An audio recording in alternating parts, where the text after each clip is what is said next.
পশ্চিমবঙ্গের বুকে কুটির শিল্পগুলোকে আরও ত্বরান্বিত করা, স্বনির্ভর গোষ্ঠীগুলোকে আরও ত্বরান্বিত করা, বাংলার বুকে ভারী শিল্পকে প্রতিষ্ঠা করা, এবং শুধু তাই নয়, তার সাথে এটাও করতে হবে যে কালীঘাটের কাকুর কণ্ঠস্বর, জনৈক অভিষেক ব্যানার্জি কে, সে তার উত্তর, এমনকি যারা অভিযুক্ত এই শিক্ষা দুর্নীতিতে তারাও কিন্তু এখন জামিনে রয়েছে, তারা কবে জেলের ভেতরে ঢুকবে সেইটা দেখার প্রতীক্ষা। সেইগুলো যদি সব হয় তাহলে আমি রামরাজ্যের পক্ষে। রাজ্য বলতে কি ভারতের সংবিধানকে ধুলিস্যা মুছে দিয়ে রামরাজ্য তৈরি করবেন, না ভারতের সংবিধানটাকে এখানে প্রয়োগ করবেন? এক, ভারতীয় সংবিধানে যে অধিকারগুলো আছেন সেই অধিকারগুলো বিজেপি ধীরে ধীরে সবটাই ডিমোলিশ করার চেষ্টা হচ্ছে। আমরা ওই রামরাজ্য চাই না যেখানে ভারতীয় সংবিধান, যেটা আমাদের অন্তরে রয়েছে, সেই সংবিধানটাকে ধূলিসাৎ করা হয়।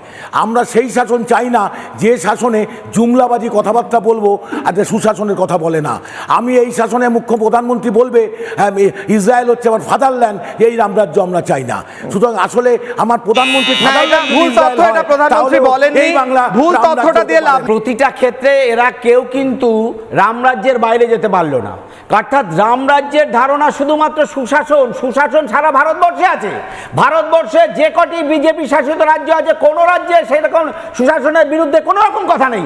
পশ্চিমবাংলায় সুশাসন প্রতিষ্ঠিত করতে চাই, আর সেই সুশাসন প্রতিষ্ঠা করার জন্য সংকল্প আগামী 4 তারিখের পর এই বাংলায় সুশাসন প্রতিষ্ঠিত হবে।